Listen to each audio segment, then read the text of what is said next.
avec Kevin Derbloom. Bonjour Kevin. Bonjour Ilana, bonjour Christophe, bonjour à tous. Désolé, je suis très fatigué ce matin. J'ai passé une grosse soirée le week-end dernier et j'ai encore du mal à m'en remettre même 2 jours après. Ah bon, vous êtes sorti jusque tard dans la nuit, Kevin? Ah non Ilana, j'ai juste fêté les 6 ans de mon fils avec ses amis, ce qui est finalement plus hard qu'une soirée techno.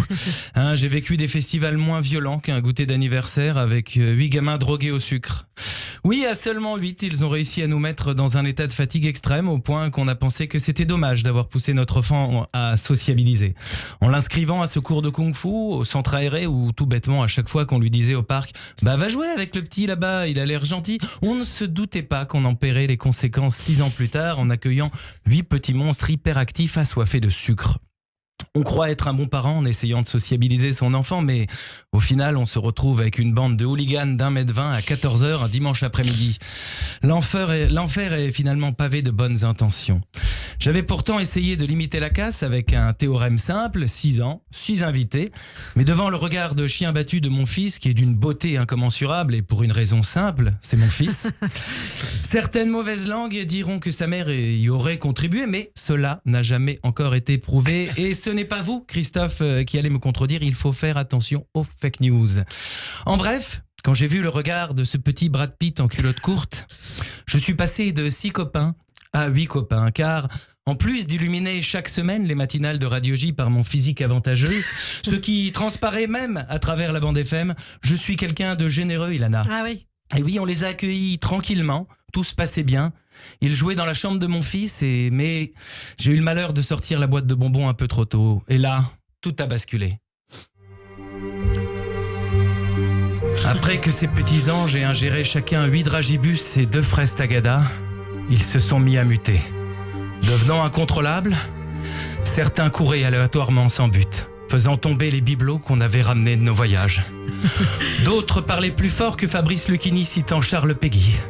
Même notre fils, ce petit miracle, s'est transformé en un dangereux gremlins. Ma femme, pour essayer de sauver la situation, a proposé « Vous voulez pas faire un dessin ?» Mais en réalisant qu'il pourrait utiliser ses feutres comme une arme, et en les voyant s'attaquer au papier peint, nous avons pris la décision de fuir et de tout laisser derrière nous, redémarrant une nouvelle vie en nous confinant dans notre chambre à coucher, seul endroit encore préservé de cette folie destructrice. Mais alors, qu'est-ce qui s'est passé ensuite, Kevin?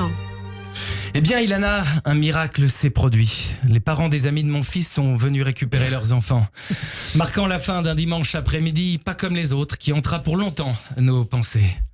À ce moment-là, on se dit que ça y est, on est sorti d'affaire, mais on n'avait pas pensé à l'autre problème des goûters d'anniversaire, les parents. Après avoir passé 3 heures dans un volume sonore digne d'un concert de hard rock, et alors que ma femme et moi sommes à la limite des acouphènes, une maman arrive et lance à notre adorable progéniture qui vient lui dire bonjour un peu trop fort à son goût. Alors là, tu vois, je viens d'arriver et tu me parles très fort, c'est très très désagréable. Donc si tu pouvais un peu respecter mon espace vital et mes oreilles, ce serait délicat de ta part. D'accord, mon petit ? Bien que cette phrase ait été prononcée sur un ton aussi mielleux qu'un macroute, ça nous a un tantinet désappointés, sachant que son propre chérubin n'a pas ouvert la bouche une seule fois sans dépasser les 90 décibels de toute l'après-midi.